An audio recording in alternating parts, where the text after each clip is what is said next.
وبالحق أنزلناه وبالحق نزل وما أرسلناك إلا مبشرا ونذيرا وقرآنا فرقناه لتقرأه على الناس على مكث ونزلناه تنزيلا. آگے چلیں گے پارہ نمبر 17. خلاصہ اقترب للناس حسابهم وهم فی غفلت معرضون. قریب آ گیا لوگوں کے حساب کا وقت اور وہ غفلت میں منہ پھیرے ہوئے ہیں. اللہ اکبر کبیرہ. سچ کہہ رہے ہیں، ہمیں اس کا یقین ہے، ہونا چاہیے. تو اس پارے کے اندر آپ سورۃ الانبیاء پوری پڑھیں گے اور اسی طرح سورۃ حج پڑھیں گے، اور اسی میں آپ کو انشاءاللہ بہت ہی خوبصورت آیتیں ملنے والی ہیں. آئیے دیکھتے ہیں اس کے اہم نکات، مین پوائنٹس ہیں پارے کے. کتاب کو ہدایت کی کتاب سمجھنا ہے. لوگ کیا سمجھتے ہیں؟ ثواب کی کتاب، برکت کی کتاب. وہ تو خود ہی ملے گا، یہ کیسے ہو سکتا ہے نہ ملے؟ لیکن کتاب ہدایت کو صرف برکت کے لیے پڑھنا یہ ناقدری ہے. جیسے آپ کا نیویگیٹر آپ کو راستہ دکھاتا ہے نا، لیکن آپ اسی نیویگیٹر کو گاڑی میں برکت کے لیے لٹکا دیں تو کیا فائدہ ہوگا؟ اور جب ہدایت کے لیے پڑھیں گے تو اللہ سبحانہ تعالیٰ پھر اس سے ہدایت کے ساتھ اجر بھی عطا فرمائیں گے. پھر اللہ تعالیٰ کی عبادت کرنی ہے، اللہ تعالیٰ کی نشانیوں پہ غور و فکر کرنا ہے، اور خاص طور پہ وحی کے ذریعے سے خبردار کرنا ہے. قرآن کو کوٹ کیے بغیر باتیں صرف باتیں ہیں. مجھے تو اچھا ہی نہیں لگتا قرآن کو لے بغیر. اس وقت بھی میرے سامنے سادہ مصحف ہے، بالکل پلین، اور میرا فیورٹ جو مدینہ سے چھپتا ہے، بلو کلر کا. کیونکہ قرآن کھلتا ہے تو ایسے لگتا ہے کہ ورق کے ورق الٹے جاتے ہیں، اور اگر آپ تھوڑا اور آدھا گھنٹہ دے دیں تو میں آدھے گھنٹے میں آپ کو پوری آیتوں کا ایک ایک لفظ ٹاپک وائز بول کے آگے چلتی جاؤں تو ایک تہہ آپ کے لیے اور لگ جائے. لیکن الحمدللہ جو بھی موجود ہے.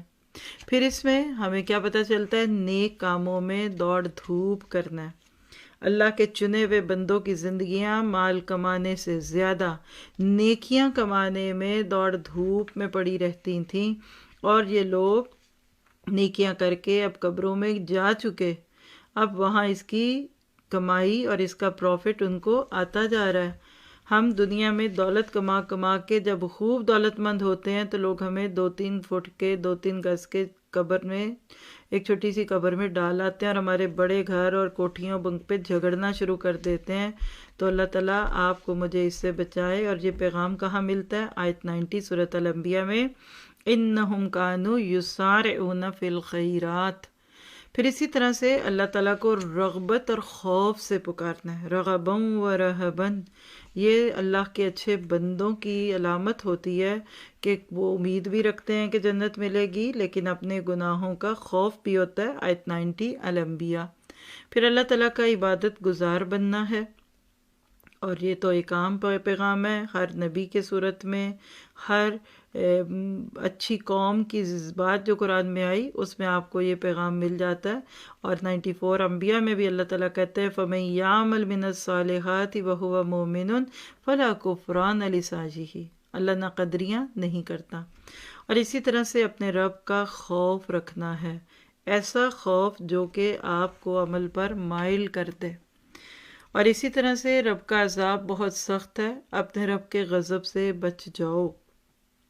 رب کا عذاب اتنا بڑا ہے، اور اس سے بچنے کے لیے آپ کو مجھے ذہنی طور پہ تیار ہونا پڑے گا، اور پھر نیک عمل کرتے ہوئے اللہ تعالیٰ کے لیے یکسو ہو جانا ہے، فوکسڈ.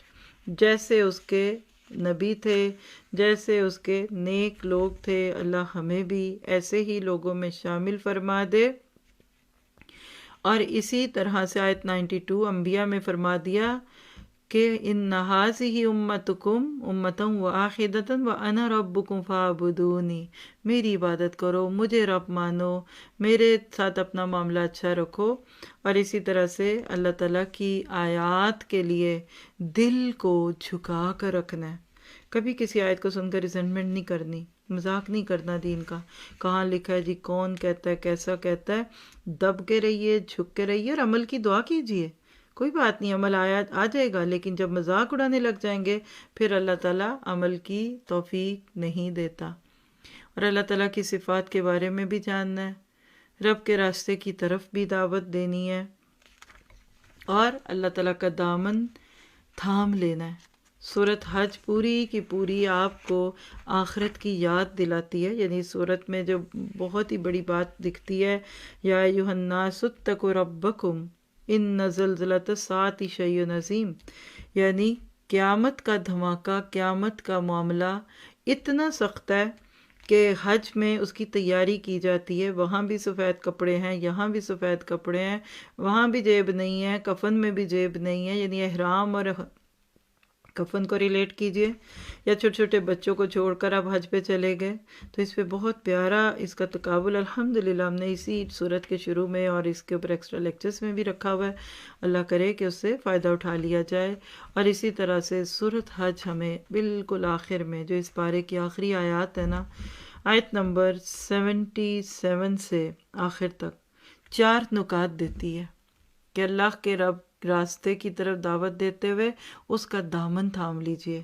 وَاعْتَصِمُوا، تھام لیجئے.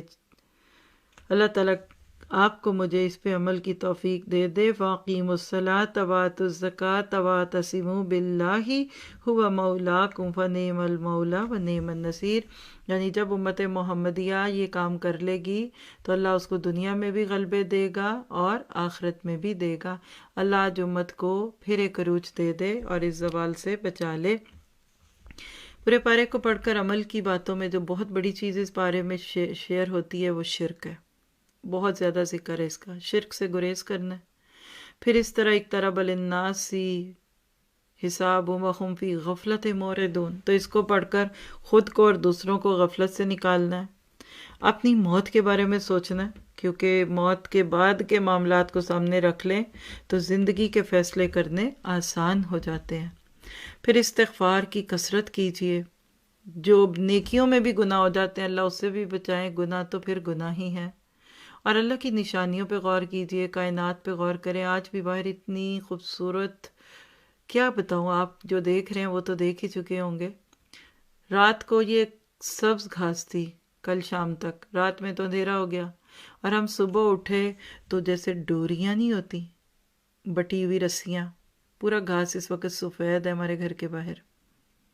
کس نے راتوں رات آ کے چپکے چپکے یہ موتی پرو دی ہے.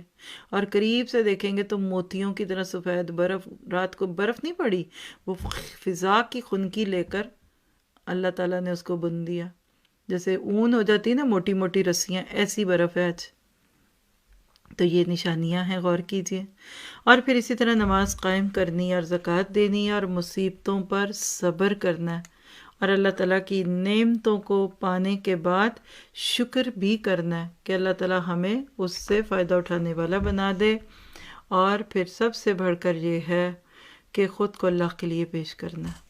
اور اس پارے کی خوبصورت دعا جس کو آیت کریمہ بھی کہتے ہیں، الانبیاء 87 میں، لا الہ الا انت سبحانک انی کنت من الظالمین. اور اس بارے میں بہت سی دعائیں تھیں، صرف ایک ادھر آپ کے لیے رکھی ہے وقت کا حساب رکھتے ہوئے، لیکن انبیاء کرام کی اکثر دعائیں آپ کو اسی پارے میں ملتی ہیں، جس میں حضرت ایوب علیہ السلام کی دعا بھی ہے، انی مسنی الضر وانت ارحم الراحمین.